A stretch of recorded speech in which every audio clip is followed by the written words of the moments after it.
muito obrigado pela presença. Vamos falar um pouquinho sobre a certificação PMP. A nossa agenda de hoje, então, primeiro eu vou falar para vocês sobre a nossa empresa, a EasyBox, uma apresentação institucional. Vamos falar também sobre a certificação PMP, as mudanças na certificação com a mudança do Guia PMBOK quinta edição, a preparação para o exame de certificação PMP e algumas promoções, algumas que a gente faz normalmente e algumas que vão ser específicas para hoje. Então, quem ficar até o final vai ter algumas surpresas aí. Isso é um jogo baixo, não é? Fazer isso para segurar as pessoas até o final, não aparece. Vamos lá. Primeiro falar um pouquinho sobre a nossa proposta. Uma das preocupações, quando eu abri a EasyBox, quando tive a ideia de abrir a EasyBox e trabalhar com um grupo de professores, de colegas que a gente trabalha hoje, era que a gente fizesse um trabalho diferenciado. Então, em que sentido? Primeiro, em conduzir o processo de aprendizagem e desenvolvimento humano de forma eficiente com foco nos profissionais e nas empresas envolvidas. Então, não ter pacotes prontos. Eu diria para vocês que talvez o curso, o treinamento que a gente tem mais próximo de ser um pacote pronto é o preparatório PMP, que é aquele que a gente tem uma procura maior hoje. Por quê? Porque aí a gente tem que direcionar de fato para aquilo que o PMI exige no exame de certificação. Mesmo assim, alguns aqui foram nossos alunos do preparatório PMP, a gente tem sempre alguma folga e alguma adaptação. Então, se vocês pegarem o material de todas as turmas de preparatório PMP, nenhuma delas é igualzinha, nenhum deles é igualzinho. Eu sempre insiro alguma coisa que eu sinto que a turma tem alguma dificuldade, a gente trabalha tentando personalizar para as pessoas. Evidente que se a gente trabalha num grupo de pessoas com 20, 30 pessoas, você não consegue personalizar para todo mundo, mas a gente tenta direcionar para quê? Para aquilo que a maioria, ou existe uma tendência na turma a ter dificuldade ou necessidade daquilo. Então a missão é auxiliar o ser humano no desenvolvimento pessoal e profissional, sempre respeitando os valores e limites individuais. Então respeitando os limites individuais e valores também. É algo que a gente tem muita preocupação com relação a tentar mudar o que a gente vê no mundo hoje. Ou seja, você tem hoje no mundo muitas empresas onde as pessoas estão tentando, no bom sentido, não sei se existe isso, se comer. Então as pessoas tentando derrubar o outro, passar por cima dos outros, é algo que nós, quando eu falo nós, é o grupo de pessoas, as pessoas que estão no grupo de instrutores da EasyBox foram pinçados, então são pessoas que têm esse mesmo tipo de ideologia. Ou seja, trabalhar respeitando valores e principalmente trabalhar respeitando a pessoa que está trabalhando com você ali ao lado. Isso é possível, gente. A gente fala há algum tempo em aulas e em palestras.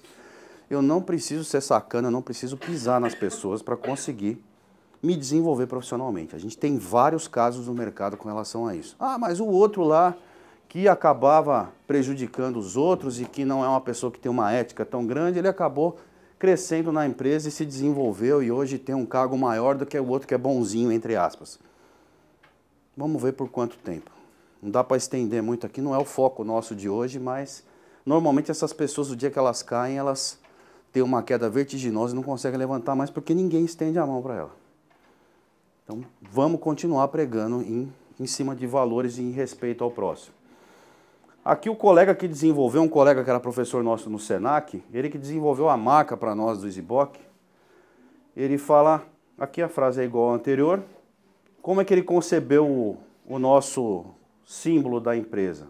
Você tem um ser humano sozinho, isolado, incapaz, limitado, teoricamente uma pessoa comum, e você tem um conhecimento disponível, que está aí, para todos.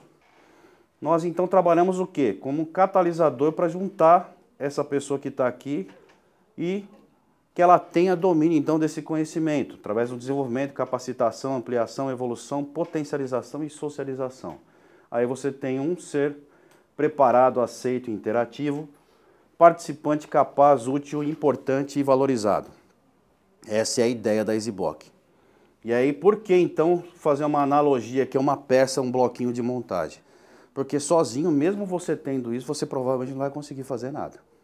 Então aí vem de acordo com os nossos valores, ou seja, você precisa das pessoas para fazer, principalmente nós que estamos aqui, que trabalhamos com projetos, né? Alguém aqui acredita que desenvolve um projeto sozinho? César Cielo bate recordes, é um exemplo que eu gosto muito de dar, sozinho. Ele tem uma baita de uma equipe por trás dele. Até os atletas olímpicos que teoricamente vão lá e ganham uma medalha, entre aspas, sozinho, eles têm alguém ou tem um grupo de pessoas que está atuando com eles ali. Deixa eu mudar um pouquinho de lado, vamos falar um pouquinho sobre a certificação PMP, senão vocês do lado de cá vão achar que eu não ligo para vocês. Aqui tem uma série de referências às marcas registradas do PMI, inclusive o PMP, que é o que a gente vai falar mais aqui hoje.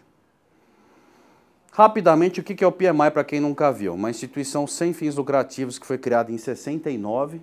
Eu ouvi falar do PMI em 94, 95, ele já existia há muito tempo. Hoje ele está em mais de 185 países, são 267 capítulos, aumentou um pouquinho. Em 2008 eram 280 mil membros e quase 300 mil PMPs. O último número que tem na publicação do PMI que solta essas estatísticas, que é o PMI Today, ele tem um aumento de 51% nos membros e de 79% nos PMPs. Aí aqui é uma coisa, a maioria está aqui por interesse na certificação PMP, se não todos. Então, falando especificamente da certificação PMP, será que em tão pouco tempo uma certificação aumentaria quase 80% se ela não tivesse credibilidade do mercado e se de fato isso não fizesse a diferença? Eu escuto muitas pessoas, muitos colegas no mercado, principalmente aqueles que ainda não são, falando assim, ah, não, mas o PMP não faz tanta diferença assim, a pessoa continua fazendo as mesmas coisas. Talvez até ela continue cometendo alguns erros ou tomando alguns caminhos mais longos, mas certamente faz diferença. Uma coisa que eu costumo comentar é o seguinte, quando eu tirei minha certificação, eu já era um profissional experiente, já tinha respeito no mercado. E algumas coisas que para algumas pessoas eu falava há mais de 10 anos, a partir do momento que eu ganhei a vírgula, o PMP depois na minha assinatura, a pessoa, olha, nunca tinha pensado nisso, André. Olha, é verdade. Puxa, ainda bem que nós temos você aqui que é PMP para nos ajudar. Então, ou seja, eu estava falando a mesma coisa que eu falava antes, só que por ter essa condição diferenciada de ter uma certificação, e as pessoas passaram a ouvir mais. Então, só por aí já começa a mudar. Porque as pessoas começam a te respeitar mais e te escutar mais. Aí os dois sites principais, o Mundial do PMI, e hoje, não sei se todos sabem, nós temos um portal brasileiro. Nós temos um representante, um funcionário do PMI no Brasil hoje, que é o Juliano Reis, e ele é responsável por essa iniciativa aqui de publicar todo ou quase todo o conteúdo, o principal conteúdo do PMI, já traduzido para quem não domina o idioma inglês. Algumas coisas a gente não consegue fazer no portal, você tem que direcionar, por exemplo, para você se inscrever na certificação, para você participar do exame de certificação PMP, ainda a inscrição é lá. Para você se associar ao PMI, ainda você tem que se também associar lá no site do PMI. Mas você tem todas as explicações com relação a como o PMI funciona em português nesse portal, que é esse aqui. Então eu deixei na página da certificação PMP de propósito. Então além de nós temos, eu vou falar daqui a pouquinho o Handbook, que é a principal referência para cada certificação, o PMP tem um handbook específico para ele.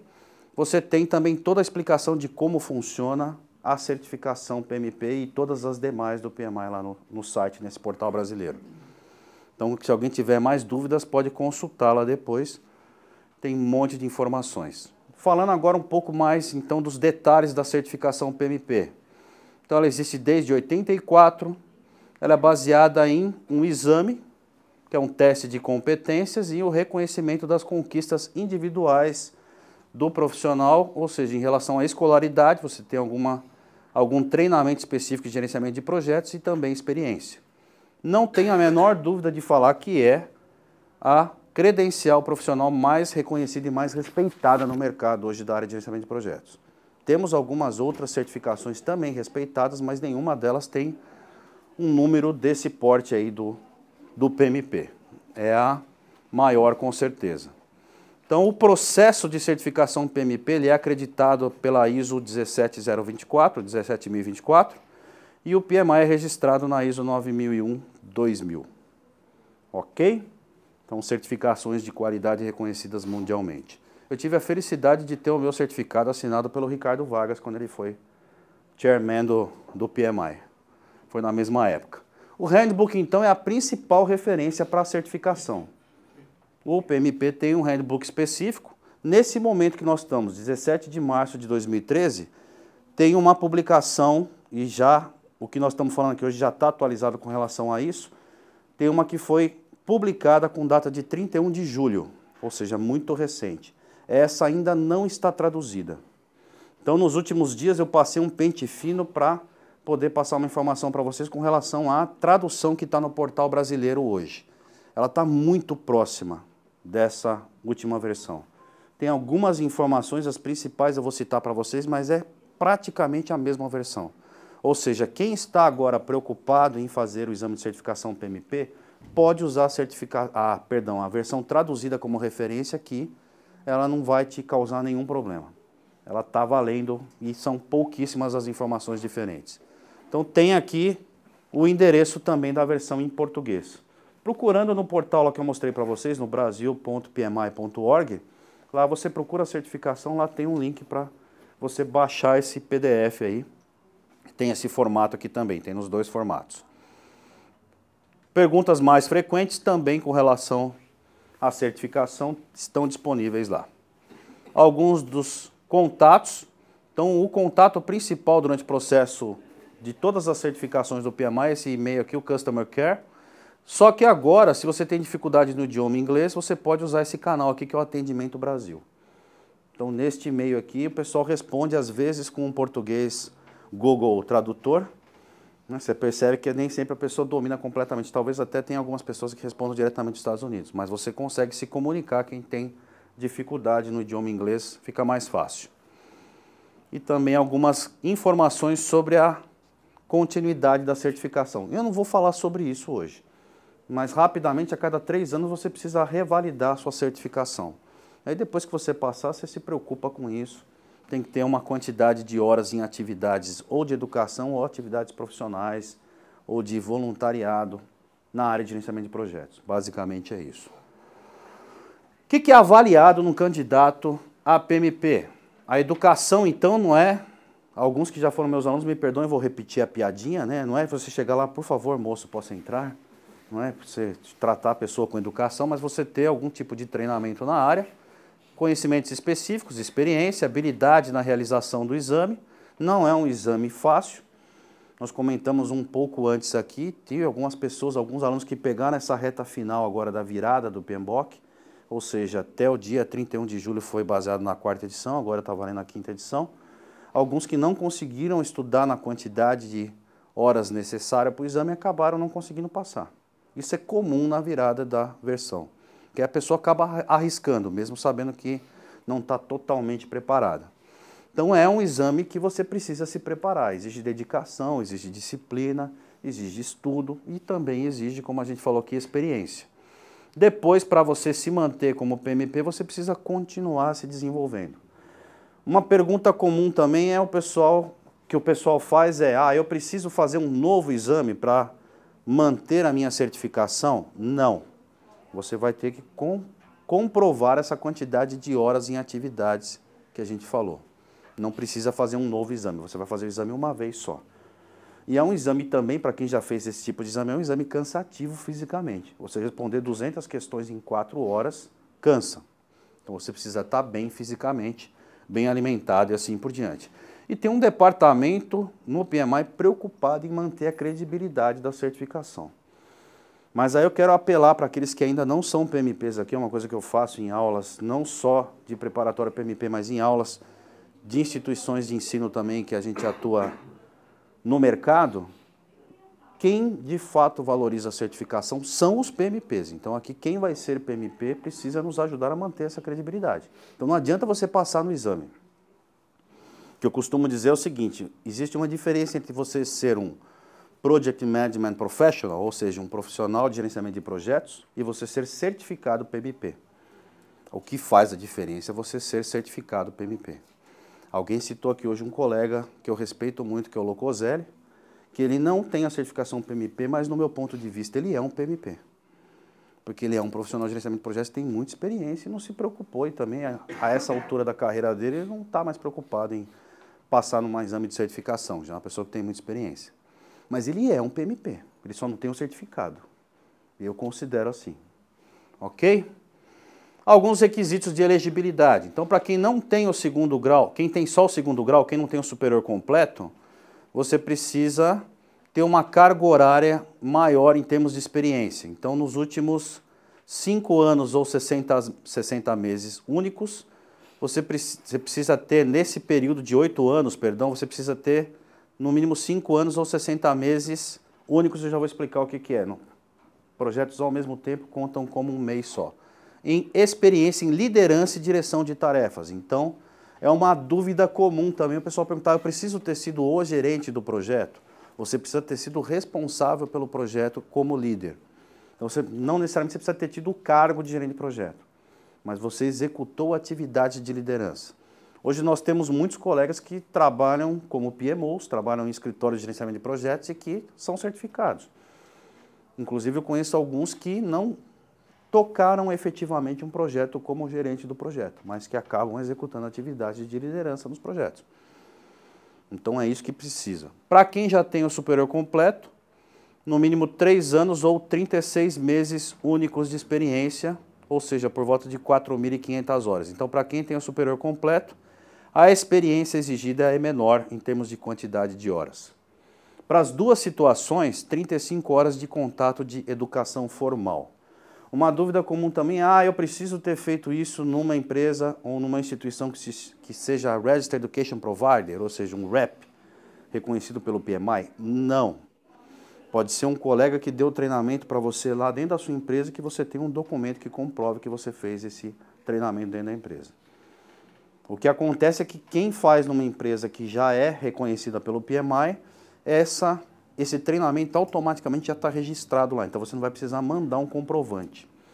A empresa já manda para o PMI uma lista dos participantes. Pois não, pode perguntar. Se for uma disciplina dentro do curso de pós-graduação? A pergunta foi se for uma disciplina num curso de pós-graduação. Também vale. Só que tem que ser disciplinas específicas de gerenciamento de projetos. Então, se você fez um curso que não é exatamente da área de gerenciamento de projetos, mas você teve uma disciplina lá de 40 horas de gerenciamento de projetos, também vale. Aí você vai comprovar como? Com um histórico escolar desse curso que você fez, tá? Projetos simultâneos. Então, aquele projeto único é isso aqui, ó. Se eu, num determinado período, aqui entre fevereiro e abril, eu participei de 2 projetos, então eu conto naquele tempo de 30 meses, voltando um pouquinho aqui, 36 meses únicos, ou no caso de quem tem só segundo grau, 60 meses únicos, isso aqui conta só uma vez. A quantidade de horas eu posso contar dos 2, mas o período em meses, se forem assim projetos simultâneos, eu não posso contar 2 vezes. Ok? Ou seja, nos últimos 6 anos, para quem tem superior completo, eu preciso ter pelo menos 3 anos, a grosso modo, de experiência em atividades de liderança e gestão de projetos.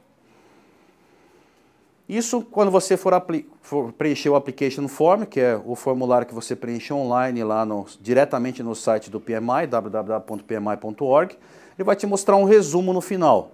Aqui eu forcei uma situação em que a pessoa tinha a experiência de mais de 4.500 horas, que eram necessárias, tem um treinamento de 48 horas, o mínimo é 35, então não precisa de mais nada, porém eu forcei, isso aqui era o super-homem trabalhando, né? Ou seja, a pessoa aí, em 4 meses fez 5.600 horas de atividade de liderança em projeto. Se alguém começar a chorar aqui, eu vou saber que já fez isso, tá? Mas por favor não chorem. Nem fiz a conta para ver se é possível isso matematicamente, mas enfim. Ele mesmo, o próprio Application Form, vai te mostrar se você não estiver atendendo os requisitos mínimos. E ele não vai deixar você submeter o Application Form, ou seja, mandar para o PMI apreciar se você tem os pré-requisitos para o exame ou não. Ok? Aqui tem um fluxo, como que é o processo de credenciamento. Uma dica que a gente gosta de dar também é para você ficar atento aos seus e-mails, porque toda a comunicação do PMI é feita através de e-mails. Eu não vou torturar vocês, eu vou ampliar essa imagem. Então, a primeira parte do fluxo, você vai enviar a inscrição. Você pode começar a preencher o Application Form hoje à noite. O que são esses 90 dias? 90 dias é o prazo que ele vai manter esses dados para você poder submeter. Então, se você preencher uma parte do Application Form e salvar e deixar e voltar amanhã, as informações que você preencheu vão estar lá. Se der 90 dias, a partir do momento que você abriu pela primeira vez, você não terminar e não submeter, ele vai apagar, você vai ter que começar a preencher tudo de novo. Não é que você não pode reiniciar o processo. Pode, mas aí você vai perder os dados que estão guardados lá. A partir do momento que você preencheu tudo, está tudo ok e enviou para eles, você tem a resposta em 5 dias. Perdão, em 5 dias. Ela, quando é feito online, porque você pode também fazer essa inscrição em papel. É muito difícil hoje em dia alguém não ter acesso à internet. Então, o mais comum é a pessoa fazendo o processo online mesmo. Aí você vai ter que pagar para poder marcar o exame. Aí entra no processo de auditoria a partir do momento que você pagou. Então eu apelidei isso aqui, alguns colegas também apelidaram de malha fina, fazendo uma alusão à nossa Receita Federal. Então você tem 90 dias para enviar o material da auditoria se você for selecionado. Então se selecionarem a sua candidatura, você tem que enviar a documentação para eles. Basicamente comprovar aquilo que você preencheu lá no Application Form. De que forma? Você vai mandar uma cópia simples do treinamento, do curso que você fez, do histórico escolar, para eles. Não precisa ser autenticado, não existe cartório nos Estados Unidos. Então não precisa autenticar, reconhecer firma, nada disso. Vai mandar uma cópia do comprovante de treinamento, de educação, de formação que você tem de gerenciamento de projetos. Você vai mandar também para cada um dos projetos que você incluiu lá, um report form. O que é isso? O próprio site vai gerar para você. Então, se por acaso você alimentou lá 3, 4 projetos, ele vai gerar um report form para cada um. Neste preenchimento, você vai indicar uma pessoa lá, que é um contato, que é como se fosse uma testemunha de que você de fato tem aquela experiência. Então, você vai pedir para essa pessoa, se você for selecionado no processo de auditoria, para que ela assine e comprove que você de fato tem aquilo. Então, voltando, o próprio site vai gerar um arquivo em formato PDF para cada um dos projetos que você lançar lá. Uma dica importante é, não deixem de combinar com a pessoa que você vai colocar o nome lá antes. Por quê? Porque vai ficar estranho você preencher toda uma informação e falar que existe uma pessoa tal, que você vai ter que colocar o nome, o telefone, o e-mail da pessoa lá para ela poder confirmar essas informações e aí depois falar, não, mas agora a pessoa não quis mais assinar e falou que não concorda com o que eu coloquei. Então combinem com a pessoa antes, para não passar vexame perante o PMI. Até nem sei, nunca aconteceu isso, mas eu não sei se nem eles vão tentar bloquear a tua submissão desse application form. Pode falar, Sam. Se a pessoa que é o seu ponto de contato não está mais na empresa que você atuou, Tá. ela pode ser a sua testemunha ou tem que ser alguém que continua na empresa? Tá, a pergunta foi se a pessoa ainda está na empresa, se não está mais na empresa onde você participou do projeto, se ela pode assinar. Pode. Preferencialmente eles pedem que seja alguém que foi seu superior ou se você não teve um superior que foi seu cliente. Porque acontece também, às vezes a pessoa trabalha numa consultoria, é o dono da consultoria, e fala, não, mas eu não tenho um superior, eu sou o dono da empresa, como é que eu faço? Aí você pede para o seu cliente, que teoricamente é para quem você estava respondendo no projeto. Mas pode sim ser uma pessoa que não está. O que é recomendável é, se você tiver um outro contato dentro da empresa que também poderia comprovar, fica mais confiável, diria assim, se você mandar num papel timbrado da empresa, com um envelope. Por quê? Cada um desses report forms, além da pessoa assinar, você vai ter que colocar no envelope, lacrar, e a pessoa tem que assinar em cima do lacre. Tem que colar. Então, se você tiver 3, 4, 5 projetos, você vai mandar um envelope para cada um. É como se a pessoa tivesse preenchido e você não tivesse alterado aquele documento. Então, vai fechar o envelope, cola e a pessoa assina em cima do local onde foi colado. Ok? Pois não. O percentual, a pergunta foi qual é o percentual do pessoal que cai no processo de auditoria. O PMI não dá essa informação. Existem fofocas que dizem em torno de 1%. Uma coisa que não vinha acontecendo muito era eles ligarem para confirmar as informações. Isso aumentou de um tempo para cá. Eu tenho alguns alunos que me falaram, olha, de fato a pessoa que eu coloquei lá, eles ligaram, mandaram um e-mail para a pessoa para confirmar se eu tinha mesmo essa experiência. Então, para ver se existe algum tipo de, sei lá, de tentativa de fraude, né? Basta que comprove as 4.500 horas ou você tem que colocar todos os projetos que você trabalhou do dia que você começou como gerente de projeto até...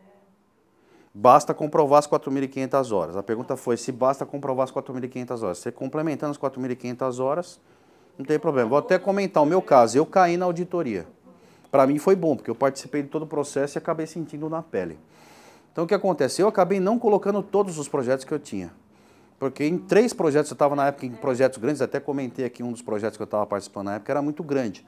Então só com aquele lá foram acho que 60% da quantidade de horas que eu precisava. Então eu botei 3 projetos principais, eu não lancei todos. E aí já deu acho que 7.000, 8.000 horas. Então não precisei na época lançar todos, tá? Aí então, passou pelo processo de auditoria. Uma vez que você mandou... Ah, um detalhe importante, gente. Não adianta mandar por e-mail. Vocês vão ter que mandar uma cópia dos documentos em papel e tem que mandar para a Pensilvânia, para a sede do PMI. Tem que ir num courier, numa empresa que consiga fazer essa entrega e tem que mandar para lá em papel. Chegando lá, em 5 a 7 dias eles vão te responder e vão dizer, você está elegível ou não. O que significa estar elegível? O PMI reconhece os pré-requisitos, ou seja, você tem os pré-requisitos necessários para fazer o exame PMP. Então é isso que é elegibilidade. Então você vai receber uma carta que por 1 ano você pode realizar o exame em 3 tentativas. Pode repetir 1 vez, 2 vezes. Se você repetir, na 3ª tentativa, eles vão falar assim, vai estudar mais um pouquinho, passar a mão na sua cabeça, aí você vai ficar 1 ano na geladeira para aquela certificação. Então, se em 3 tentativas você não passar, eles vão falar, ó, daqui a 1 ano você pode entrar de novo com o application form e tentar a certificação novamente. Você pode tentar outras. Aquela que você foi reprovado, por exemplo, PMP, você não pode tentar durante 1 ano. Gente, é muito difícil não passar em 3 vezes. É muito difícil, a não ser que você realmente não tenha condição de se preparar. O que acaba acontecendo é que a pessoa que não passou 1 vez, não passa 2 vezes, fala, olha, caiu a ficha, eu preciso sentar, eu preciso estudar e preciso me preparar para isso como manda o figurino. Ok? Normalmente, não é propaganda enganosa isso, mas normalmente vocês veem o índice de aprovação, nossos alunos passam na primeira. Por quê? Porque eu passo um monte de mecanismos para você avaliar se você está preparado para esse exame ou não. Então o que acaba acontecendo é que uma parte dos nossos alunos nem faz a prova, porque ele fala, não adianta eu ir lá. Costumo falar, você está rasgando o dólar? Alguém aqui não está fazendo falta $405, que é o valor da prova, para quem é associado ao PMI? Não está sobrando dinheiro, né, gente? Então hoje $405 vai dar mais de R$1.000. Não é um dinheiro tão... Não é um valor tão grande, mas também não é um dinheiro para a gente falar, ah, não, está sobrando R$1.000, eu vou jogar pela janela. Então se a pessoa vai fazer o exame, ela tem que estar preparada. Então você vai sentindo em diversas medidas se você tem condições de passar no exame ou não. Pode perguntar. Se não passa na auditoria, eles devolvem? A pergunta é, se você não passa na auditoria, eles devolvem o valor da inscrição, eles te devolvem, só que eles recolhem $100. Tá? Então você fica retido $100 pelo processo, pelo trâmite administrativo do PMI. Então se você pagar os $405, eles vão te devolver os 305. Eles ficam com $100. Quando você fala se associar ao PMI, qual é o custo disso? Porque eu já vi alguns sites que, se você é associado, você tem um desconto para comprar o PMI. Tá, a pergunta foi, quando você se associa ao PMI, como funciona o processo de associação? Eu vou falar sobre isso daqui a pouquinho, tá? E esses Pode falar. exames, você paga cada um deles? Paga. Não? Paga cada um. Paga. A primeira tentativa você vai pagar os $405, na segunda são $275, na terceira $150. Ele vai diminuindo o valor, mas tem que pagar. Tá, mas não pense assim, você vai passar na primeira. Aí é uma das coisas que a gente trabalha no curso também, né? Você acreditar. Que alguns chamam de, como é que chama mesmo? Lei da atração, tem um monte de teorias no mercado hoje. No fim eu falo que é o quê? É a fé. Vamos voltar lá atrás na história. Se você acredita em alguma coisa, ela transporta montanhas, como disse o mestre para quem é cristão. Deixa eu passar para o lado de cá, senão o pessoal de lá não vai enxergar essa segunda parte aqui. Aí você entra no ciclo de certificação. Ou seja, você a partir do momento que passou no exame, você recebe a credencial, você vai entrar nesse ciclo de 3 anos para renovar a credencial. Como eu comentei com vocês, rapidamente são 60 unidades de desenvolvimento profissional, ou conhecido no mercado como PDU, que é participar de atividades de treinamento, palestras, voluntariado ou alguns tipos de atividade profissional. Por exemplo, ministrar aulas contra PDU. Eu, Luiz, alguns colegas que são professores aqui, a Ana agora entrou também, a gente vende PDU, tem uma banquinha lá na Praça da Sé, a gente vende PDU, que tem um monte de PDU. Vai renovar então essa credencial a cada 3 anos, ok?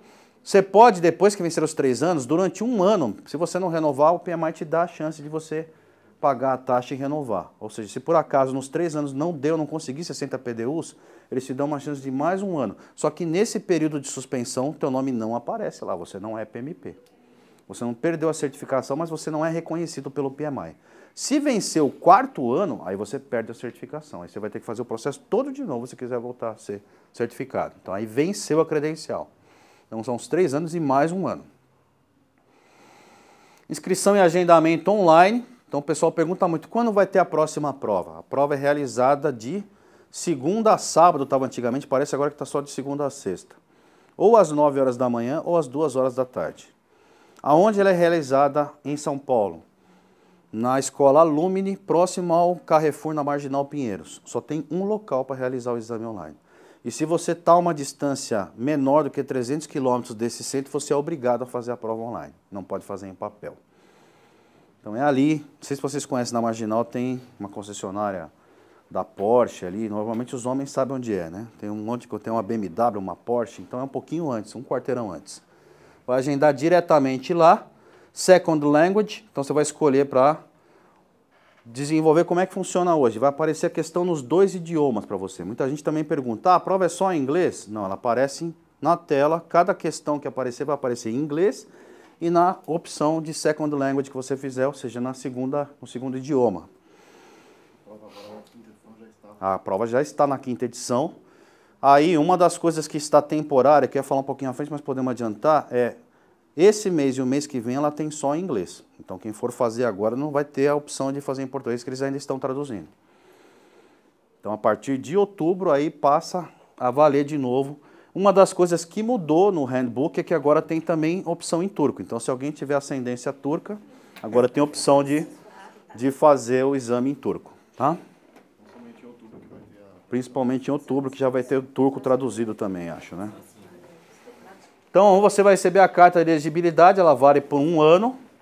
Uma outra coisa que mudou é isso aqui no handbook, que agora eles pedem para você agendar pelo menos 3 meses antes de expirar o prazo de 1 ano para você agendar a prova. Por quê? Porque normalmente quando vai chegando no final, agora no finalzinho na mudança de edição, não sei se alguém tentou fazer a prova, estava complicado de agendar.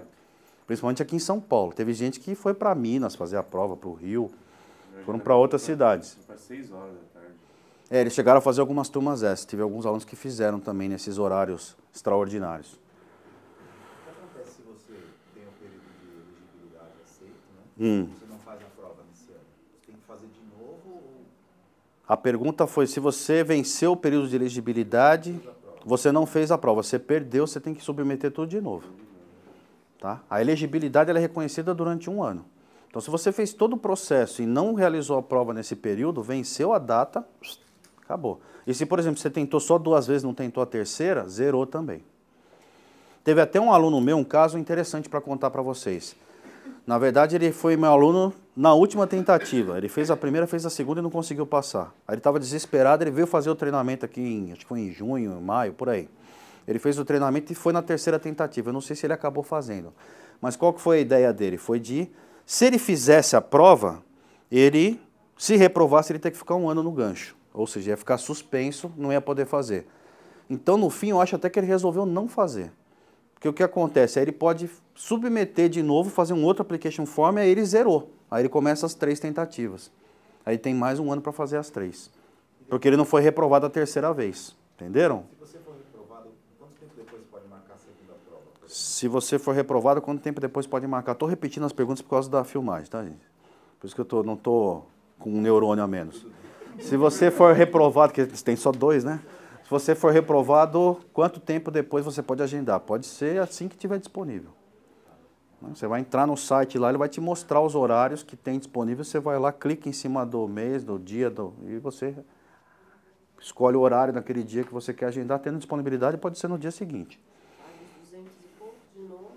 Paga de novo, vai lá e faz. O pagamento é rápido, né? Cartão de crédito internacional cai, pagou, libera rapidinho. Então, alguns perguntaram com relação à associação ao PMI. A associação, a taxa de associação hoje é $139 na primeira ocasião, porque você paga $10 e para renovar é $129 anual. Para quem é estudante na área de gerenciamento de projetos, em cursos que você tem regularidade, ou seja, uma pós-graduação, um curso de graduação que tem disciplinas de gerenciamento de projetos, você pode se associar como estudante. Vale por 1 ano, é isso? A associação vale por 1 ano. E quando você vai fazer a renovação da sua certificação, você também tem que pagar? Quando você vai fazer a renovação da certificação, precisa pagar. Precisa, mas aí você, da associação, você está dizendo sim, você vai pagar os $129 de novo. Agora, recentemente, o que aconteceu? O PMI fez uma promoção para o Brasil, porque o PMI está crescendo muito no Brasil. Hoje nós somos o 3º ou 4º país em número de associados no mundo. Então eles fizeram, a última vez que eu renovei a minha, eu paguei acho que $60 ou $65. 60, né? Eles estavam renovando por um valor menor. E uma coisa interessante também para quem mora aqui, em São Paulo, que é o nosso caso, para quem é estudante, o PMI está isentando a taxa para o capítulo, para você se associar a um capítulo, que é o escritório regional, é $20. Para quem é estudante, o PMI São Paulo estava isentando. Eu não sei se ainda está valendo isso, eu acredito que está. Ainda está, né? Então, $20 você também não paga. Pode ser estudante de pós-graduação também, né? Pode, pode. Eu tenho uma. Hoje eu só dou aula em pós-graduação, né? Então nossos alunos todos associam como estudante. Qual que foi? Se você é obrigado a ser filiado ao PMI. Para fazer o exame PMP, faz a conta aqui, ó. Você vai economizar $11, né? Então, pelo menos na primeira vez, vale a pena. Agora, se você perguntar para mim, a minha opinião, eu sou associado ao PMI há muitos anos. E eu considero que vale muito a pena. Entre outros benefícios, você tem acesso a todos os padrões do PMI, todos os manuais, então fora o PMBOK. Para quem não conhece, tem vários outros padrões, não vou estender aqui porque não é o foco da nossa palestra. Mas, além disso, você tem acesso a uma biblioteca com mais de 300 obras online. E é algumas das melhores obras do mundo em gerenciamento de projetos. Então, é uma biblioteca digital que você tem acesso fantástico. Fora desconto, palestras gratuitas, tem uma série de eventos que acabam acontecendo que você também tem descontos. E se você está recebendo as informações da área. Então está recebendo os informativos, o PMI Today, tem o Journal, também tem vários informativos do PMI que você sabe que está acontecendo no mundo inteiro com relação ao gerenciamento de projetos. Então eu considero o custo-benefício, vou até exagerar, de propósito, sensacional. Eu acho que quem está na área de gerenciamento de projetos não pode deixar de ser associado ao PMI. Porque o benefício, o custo-benefício é muito bom. Não ganho nada do PMI, tá, gente? Só sou associado. Inclusive, quem trabalha lá com as palestras que a gente faz para o PMI também, tudo trabalho voluntário. Membership. Então, para você se associar, você vai entrar no pmi.org, www.pmi.org, vai procurar lá Membership. Aqui tem toda a explicação de como se associar. Vale a pena. O exame. Desde 1º de agosto, então, desse ano, ele é baseado na 5ª edição do Guia PMBOK, que foi entregue no comecinho do ano. Na verdade, para quem é associado ao PMI, você já estava disponível lá no site, eu acho que eu baixei dia 28 de dezembro, 27 por aí. A duração do exame é de 4 horas, como a gente falou, é uma prova cansativa. Você tem que estar preparado para fazer esse exame. São 200 questões com 4 opções de respostas. Isso aqui costuma causar um pouco de confusão. 25 questões não pontuadas, ou seja, pré-teste. Então, o PMI tem critérios de qualidade para as questões. Então, algumas questões são colocadas durante um período para essa avaliação pré-teste. Se ela estiver dentro desses padrões de qualidade, ela é incorporada à base de questões principais, vamos dizer assim, ou aquelas que estão valendo. Isso faz com que o exame seja, neste universo de questões pontuadas aqui, faz com que ele seja o quê? Um exame com padrão de qualidade muito grande. Por isso que tem, quais são? Você não sabe. Você vai responder as 200 e 25 delas não vão valer. Então, aquela que você lê assim que você falar, eu acho que o profissional que elaborou essa questão aqui, ele estava viajando, estava meio louco. Você fica torcendo para que essa seja uma das 25. No meu exame, gente, caíram 2 questões, quem foi meu aluno já sabe disso, que eu não fazia a menor ideia do que era aquilo. Eu falei, tomara que seja uma das 25. Eu li várias vezes, eu falei, nunca vi isso na minha vida. Então, não se desesperem se acontecer isso no seu exame, pode acontecer. Alguma coisa que você nunca viu. O universo de conhecimento é muito grande. Estou dizendo que não fazia sentido aquela questão. Mas sim que ela era diferente do que eu tinha visto até então. Então ela segue um padrão de qualidade que a gente já falou. E a aprovação hoje ela não é mais por número de questões. A referência anterior era por volta de 61% das questões. Ou seja, das 175, mais ou menos 107 questões. O que é o psicométrico? Psicométrico é que as questões mais difíceis valem mais. Então, provavelmente, aquela que é mais difícil, que você foi lá e acertou, ela tem um peso maior do que uma que cai em tudo quanto é prova, o que é gerenciamento de projetos, o que é um projeto. Isso cai no exame de todo mundo. Que é a linha de base do escopo. Né? Tem algumas questões que todo mundo que você pergunta caiu essa questão no exame. Então essas aí provavelmente vão valer menos. É um conhecimento básico, é aquela que é mais complexa, que envolve você analisar. O exame PMP ele é baseado, uma boa parte das suas questões, em análise de cenários. O que você faz como gerente de projeto? Você tem uma situação, você precisa tomar uma decisão. Então é isso que acaba acontecendo numa boa parte das questões do exame. Então você precisa resolver o que você vai fazer diante daquele cenário. Essas são as mais difíceis, são as que vão de fato avaliar se você está preparado para gerenciar um projeto, para receber um vírgula PMP depois da sua assinatura. André, existem provas de simulação? Existem simulados? Sim, existem vários no mercado. Inclusive, em breve teremos alguns com a nossa marca registrada de EasyBook.